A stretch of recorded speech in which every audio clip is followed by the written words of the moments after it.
જય ધન્વંતરી મિત્રો, આજે 8મું આયતન.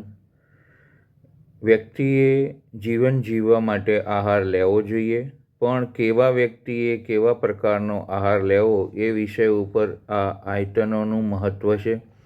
અને 8મું એટલે ઉપયોગતા, એ વિષય ઉપર આજે આપણે ચર્ચા કરીશું. આહાર ગ્રહણ કરે છે એ ઉપયોગતા એટલે કે ખાનાર વ્યક્તિ. જેમ રસોઈયા પોતાનું બજેટ બતાવતા પહેલાં કેટલા વ્યક્તિનો ભોજન સમારંભ છે, કેવા વ્યક્તિઓ છે, કેવી જ્ઞાતિનો સમાજ છે, સમૂહ છે અને કેટલા સુશિક્ષિત છે, આ બધી બાબતોનો ઝીણવટભરે વિચાર કરીને મેનુનું આયોજન કરે છે. એ જ રીતે શરીરમાં પણ આહાર ગ્રહણ કરનારો વ્યક્તિ કેવા પ્રકારનો છે એ મુજબ આહાર લેવાનો હોય છે. એટલે દરેક વ્યક્તિનું પથ્ય આમ તો અલગ અલગ હોય છે. વૈદ્યરાજ જે પથ્ય તમને બતાવે છે એ રોગના વિરુદ્ધના લક્ષણોનું બતાવે છે. જ્યારે વ્યક્તિગત ઊંડાણપૂર્વક જો તમે વિચારશો તો તમારું પોતાનું પથ્ય એ પોતાનું જ હોય છે. એટલે તમારી પ્રકૃતિને શું માફક છે, તમે 8 આયતનોમાંથી પસાર થઈને પોતાની જાત માટે શું વિચારી શકો છો એ જાતે જ નિર્ણય કરવાનો હોય છે, અથવા કોઈ નિષ્ણાત વૈદ્યની દેખરેખ નીચે નિર્ણય કરવાનો હોય છે. તો મિત્રો, મારી આ ચેનલને સબસ્ક્રાઈબ કરશો. આજનો વિડીયો ખૂબ જ અગત્યનો છે, જેમાં તમામ વસ્તુઓનું તારણ આવી જાય છે. તો તમારા મિત્રોને આ વિડીયો મોકલશો. અગાઉની શૃંખલામાં બધા જ વિડીયો પહોંચશે ત્યારે જ એમને આખી વાતનું સમજાશે કે શું કહેવા માગે છે. આમ ગુજરાતી ભાષા છે, આમ મૌલિક છે, પણ આમ ગૂઢ છે. તેથી દરેક વસ્તુને શાંતિથી 3, 4, 5 વાર સાંભળશો ત્યારે તમને તમારી વાતનું હાર્દ સમજાશે, મર્મ સમજાશે અને તમારો નિર્ણય લેવામાં સહયોગી બનશે. તો આજનો વિષય છે ઉપયોગતા. મારા વિડીયોને તમારા મિત્ર વર્તુળમાં શેર કરશો અને લાઈક કરશો. કોમેન્ટ લખશો તો વધારે આનંદ થશે. તમારા પોતાના માટે ઉપયોગ કરશો તો પણ મને આનંદ થશે. મેં માત્ર લાઈક અથવા સબસ્ક્રાઈબ ચેનલ કરવા માટે કે યુટ્યુબની કોઈ આવક મેળવવા માટે આ વિડીયો બનાવ્યા હોય એવી વાત નથી. બહુજન હિતાય એ કારણથી બનાવેલા વિડીયો છે. કેટલા વ્યક્તિઓ એને અનુસરશે એની મને કોઈ અપેક્ષા નથી, પણ જે વ્યક્તિઓ અનુસરશે એને આયુર્વેદનું સચોટ માર્ગદર્શન મળી શકે એવા પ્રયત્ન મેં કર્યા છે. ઉપયોગતા એટલે આહાર ગ્રહણ કરનાર માણસ. જે વ્યક્તિ ખોરાક લે છે તે આહારનો ઉપયોગ કરે છે તે ઉપયોગતા કહેવાય છે, જેને આધીન એટલે કે ઓક્ષાત્મ્ય હોય છે. દરેક વ્યક્તિને પોતાની પ્રકૃતિ મુજબ કેટલીક વસ્તુઓ પોતાના અભ્યાસથી સાત્મ્ય થઈ ગઈ હોય છે. તો તમારે તમારું જ પૃથક્કરણ કરવાનું રહે છે કે મને શું શું માફક આવે છે. એટલે કે માફક આવી જવું, કોઠે પડી જવું, ઘરેડ બેસી જવી. ઓક્ષાત્મ્ય એવો છે કે અભ્યાસ સાત્મ્ય થઈ જવું. મિત્રો, આ વાતનું એવું અર્થઘટન નથી કે તમે મનસ્વીપણે આહારનું ગ્રહણ કરી જાઓ અથવા તમારા જ વિચારો છે એને મહત્વાકાંક્ષાઓ આપીને મન ભાવતું કરવું, એવું અર્થઘટન નથી. પણ તમારી પ્રકૃતિની વાત તમે તમારા વૈદ્ય સાથે ચર્ચા કરો, પરામર્શ કરો અને જે રોગની મુશ્કેલી છે એ રોગની સાથે તમારી પ્રકૃતિ કેટલી સુસંગત છે એ વૈદ્ય પાસે માર્ગદર્શન લઈને આહારનું આયોજન કરો. એ બાબત પણ અગત્યની છે. એટલે રોગ અને રોગીનું બળ જોઈને પથ્યનું પાલન સમજાવવામાં આવે છે. આચાર્ય ગંગાધરે વિશેષ રીતે આ બાબતને સમજાવતા જણાવે છે કે જે માણસ આહારને ઉત્તમ સાત્મ્ય કે પથ્ય સમજીને લઈને દ્રવ્યોને તેઓની પ્રકૃતિ કે સ્વભાવને બરાબર જાણીને પોતાની પ્રકૃતિ કે સ્વભાવ તથા અગ્નિના બળને અનુસરીને, પહેલો મુદ્દો આવી ગયો કે તમે પ્રકૃતિ શબ્દનું અર્થઘટન કેવી રીતે કરશો. જે ગ્રહણ કરવાનો છે એ આહારની પ્રકૃતિ જોશો અને પોતાની પ્રકૃતિ કે વિકૃતિનો વિચાર કરશો. બીજો મુદ્દો છે સંસ્કારથી તે પુરુષની પ્રકૃતિને અનુસરતું ઉપજાવીને જેમ તેમ નથી ખાવાનું.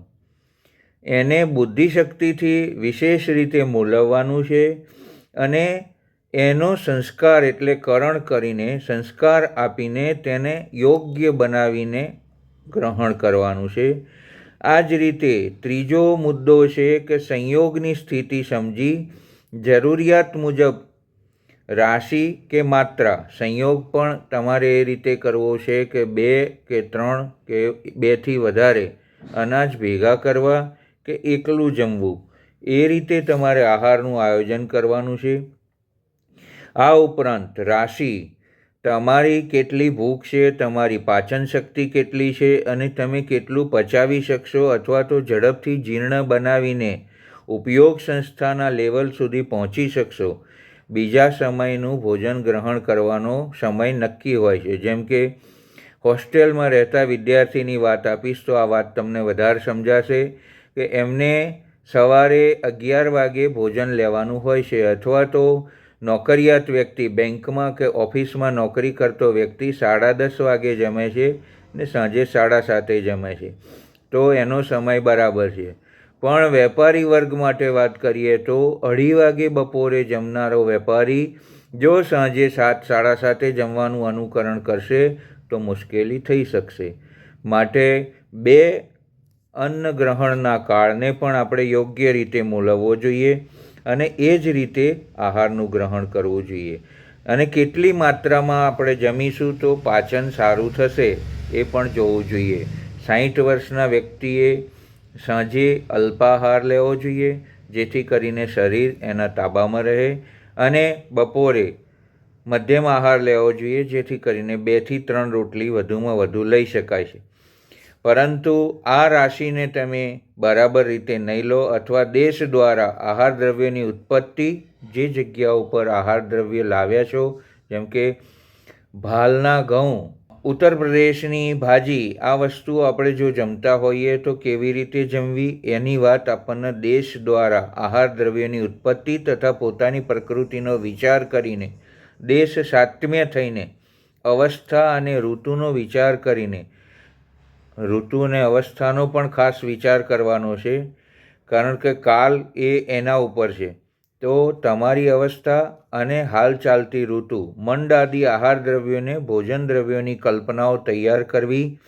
નિત્યકાળ એટલે ગ્રીષ્મ ઋતુ હોય તો ગ્રીષ્મ ઋતુ, શીતકાલ હોય ને આપણે આઈસ્ક્રીમ કે ઠંડા પીણા ખાવાની જે અત્યારે ખોટી ફેશન ચાલી રહી છે એ બાબતોને પણ ગંભીરતાપૂર્વક વિચારીશું કે આપણે શરીરને અનુરૂપ થઈ રહ્યા છીએ કે અવળા માર્ગે ચાલી રહ્યા છીએ. આ બાબતોને ખાસ વિચારીશું. તો કાલ મુજબ પણ તમારે તમારા આહાર દ્રવ્યોનું યોગ્યતાપૂર્વક ધ્યાન આપીને ઉપયોગ સંસ્થા એટલે કે અગાઉ લીધેલો ખોરાક સરસ રીતે પચી ગયો હોય ત્યારે જ અને જીર્ણના લક્ષણો સમ્યક રીતે વિચાર કરીને જે દ્રવ્યો યોગ્યતાપૂર્વક બરાબર તૈયાર કરી તે આહારનો જ ઉપયોગ કરે તેને જ ઉપયોગતા કહેવાય છે.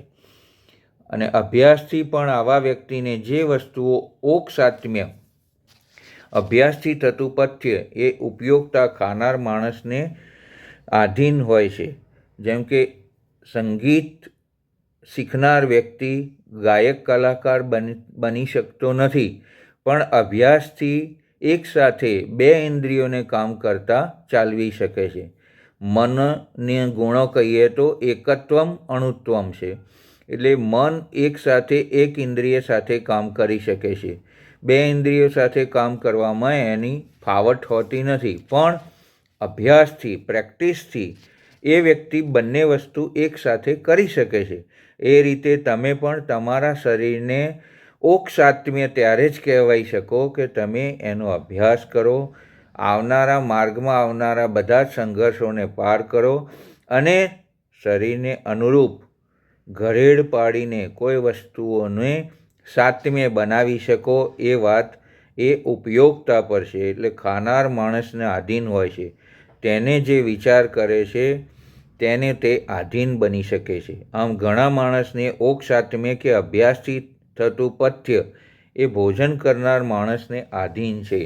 કોઈ માણસને અભ્યાસથી કે ટેવ પડવાથી કોઈ આહાર પથ્ય કે અપથ્ય હોય છે, તેને જ ઓક્ષાત્મ્ય કહેવાય છે.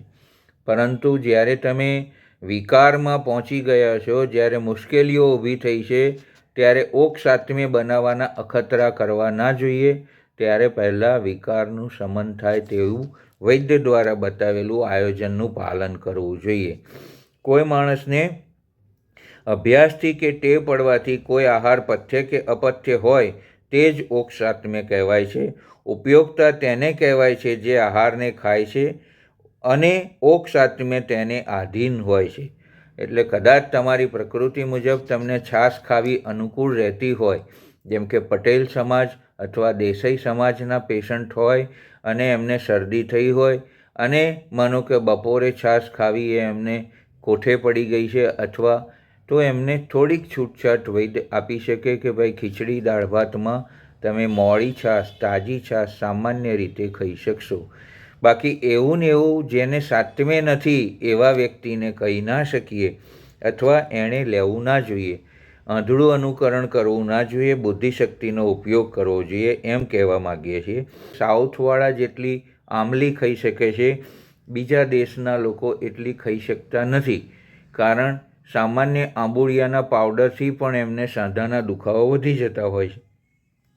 તો પ્રાંત મુજબ અથવા તો ઋતુ મુજબ અથવા કાલ મુજબ અથવા દેશ મુજબ ઘણી વસ્તુઓ ઘણા વ્યક્તિઓને સાધ્ય હોતી નથી. તમારા ભોજન ટેબલ પર સામે એવો વ્યક્તિ મહેમાન તરીકે આવ્યો હોય, બેઠો હોય, અને એ જે કરે છે એનું અનુકરણ તમે કરવા જશો તો ફસાઈ જશો. માટે તમે તમારી પ્રકૃતિનું ધ્યાન આપો, તમારા શરીરનું ધ્યાન આપો, તમારા વિકારોનું ધ્યાન આપો, અને જે દેશમાં ગયા હોઈએ ત્યાં પણ જે વસ્તુ મળતી હોય છતાં પણ આપણને માફક આવે એવી જ વસ્તુઓ લેવાનો પ્રયત્ન કરવો જોઈએ, જેથી કરીને આપણી બુદ્ધિશક્તિનો આપણે સદુપયોગ કર્યો કહેવાશે. આમ આહાર ગ્રહણ આયતનાનીના અંદર 8 વસ્તુઓનું ખૂબ જ સુંદર રીતે વર્ણન કરવામાં આવ્યું છે, અને મેં શક્ય હોય એટલું એ વાતોને, જનરલ વાતોને, રહસ્યમય વાતોને મૌલિક રીતે તમને સમજાવવામાં, તમારી ભાષામાં સમજાવવા પ્રયાસ કર્યો છે. તો જે વ્યક્તિઓ આહાર ગ્રહણ કરે છે અથવા મારા ફોલોઅર્સ છે, અથવા જે વ્યક્તિઓએ મારા વિડીયો જોયા છે, એમને હું આગ્રહભરી વિનંતી કરીશ કે સૌ પહેલાં આપણે આપણા પગ સામે ધ્યાન આપીશું, આપણી સ્થિતિ સામે ધ્યાન આપીશું, આપણા વિકાર સામે ધ્યાન આપીશું, અને આપણી પ્રકૃતિ સામે ધ્યાન આપીશું. પછી આહારનું આયોજન કરીશું, અને આ 8 પ્રકારોમાંથી તમે કઈ જગ્યાએ ઊભા છો એ સ્થાનને અનુસરીને તમારા આહારનું આયોજન કરશો તો ચોક્કસ તમારું સ્વાસ્થ્ય ઘણા સમય સુધી સારું રહી શકશે. આયુષ્યમાં વૃદ્ધિ થશે, દીર્ઘાયુષ્યની પ્રાપ્તિ થશે, અને વૃદ્ધાવસ્થા દૂર રહેશે, અથવા યુવા અવસ્થા લાંબા સમય સુધી કાર્યરત રહેશે, અથવા તમે તમારી ઈચ્છાઓ મુજબ શરીરને અનુરૂપ બનાવી શકશો. પણ દેખાદેખી, આંધળું અનુકરણ કે બુદ્ધિને કુંઠિત કરીને કરવામાં આવેલા પ્રયત્નો, અથવા તો વૈદ્ય કહેલી વાતોના વિરુદ્ધ જવા, અથવા તો મુમ્મત કરવાથી તમે તમારા સ્વાસ્થ્યને જોખમમાં મૂકી રહ્યા છો. એ તમારી પોતાની જવાબદારીએ મૂકી રહ્યા છો, એમાં કોઈ જવાબદાર નથી. મિત્રો, અપેક્ષા રાખીશ કે આહાર ગ્રહણના આ આયતનોને અનુસરીને તમે તમારા સ્વાસ્થ્યને સુંદર બનાવી શકો. ભગવાન ધન્વંતરીને તમારા ઉત્તમ સ્વાસ્થ્ય માટે હું પણ પ્રાર્થના કરું છું. અપેક્ષા રાખીશ કે આપ આયુર્વેદને સમજીને બુદ્ધિપૂર્વક આગળ વધશો. આ આપણું ચિકિત્સા શાસ્ત્ર છે, અને એનું આપણને ગૌરવ હોવું જોઈએ. બીજા દેશનું અનુકરણ કરવું એ મૂર્ખતા છે. જય ધન્વંતરી.